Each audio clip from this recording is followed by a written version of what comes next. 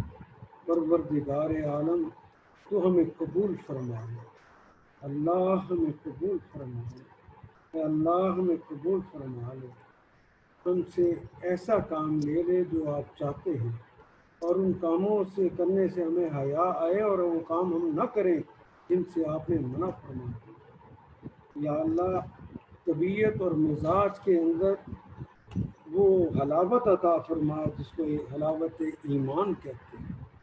پروردگار عالم جو تلخی ہے کفر کی، فسق کی، عصیان کی، نافرمانے کی، وہ ہم سے دور فرما دے، یا اللہ ہمیں اپنا بنا دے۔ ان الصلاۃ والنسک ومماتی ومحیای ومماتی وللہ رب العالمین۔ یا اللہ میرا جینا اور مرنا بھی، میری نماز بھی، روزہ بھی، زکوٰۃ بھی، حج بھی، سارے مناسک یا اللہ تیرے لیے ہوئے، اپنے لیے ہمیں خالص فرما، یا اللہ کرم فرما۔ وصلی اللہ تعالی علی خیر خلق محمد وعلی آلہ وصحبہ اجمعین برحمتک یا